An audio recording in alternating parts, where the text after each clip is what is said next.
గ్రహాల రాకుమారుడు బుధుడు ఎప్పటికప్పుడు రాశిని మారుస్తూ ఉంటాడు. సెప్టెంబర్ 3వ తేదీన బుధ గ్రహం అస్తంగత్వం చెందడం మొదలు కానుంది. అక్టోబర్ 7వ తేదీ వరకు బుధగ్రహం అస్తంగత్వంలో ఉంటుంది. ఇలా మొత్తం 36 రోజులు బుధుడు అస్తంగత్వంలో ఉంటాడు. బుధుడు మేష రాశి నుండి మీన రాశి వరకు మొత్తం 12 రాశులపై తన ప్రభావాన్ని చూపిస్తాడు.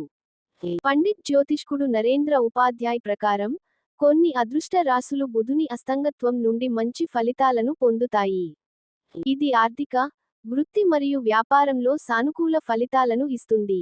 బుధుడి నుంచి ఏ రాశుల వారికి శుభ ఫలితాలు వస్తాయో తెలుసుకోండి. పాయింట్ 1. మేష రాశి. మేష రాశి వారు బుధ అస్తంగత్వంతో మంచి ఫలితాలను పొందుతారు.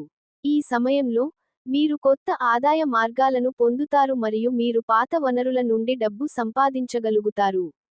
వ్యాపారం విస్తరించుకోవచ్చు. ఆత్మీయుల మద్దతు లభిస్తుంది. పలుకుబడి ఉన్న వ్యక్తితో పరిచయం ఏర్పడుతుంది. ఆత్మీయులతో సంతోషంగా ఉంటారు. భూమి, భవనం, వాహనం కొనుగోలుకు సూచనలున్నాయి. 2.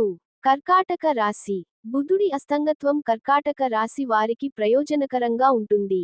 ఈ సమయంలో మీ ఆర్థిక పరిస్థితి మెరుగుపడుతుంది. వ్యాపార పరిస్థితి బలంగా ఉంటుంది. మిత్రుల సహాయంతో వ్యాపారంలో పురోగతి సాధిస్తారు. ఆకస్మిక ధనలాభం వచ్చే సూచనలు ఉన్నాయి. కుటుంబ సంతోషం పెరుగుతుంది. మీ జీవిత భాగస్వామి నుండి మీకు మద్దతు లభిస్తుంది. సంతానానికి సహాయ సహకారాలు లభిస్తాయి. మాటల్లో మాధుర్యం ఉంటుంది. పాయింట్ 3. వృశ్చిక రాశి.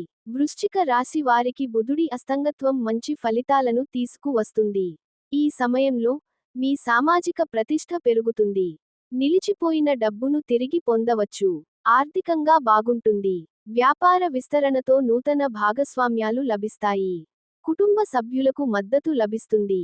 ప్రయాణాలు లాభదాయకంగా ఉంటాయి. గమనిక: ఈ కథనంలో మీకు అందించిన సమాచారం, సూచనలు పూర్తిగా నిజమైనది, ఖచ్చితమైనది అని మేము చెప్పలేము. నిపుణుల సూచనల ప్రకారమే మేము ఈ సమాచారాన్ని అందిస్తున్నాం. వీటిని పాటించే ముందు ఖచ్చితంగా సంబంధిత రంగంలోని నిపుణుల సలహా తీసుకోవడం మంచిది.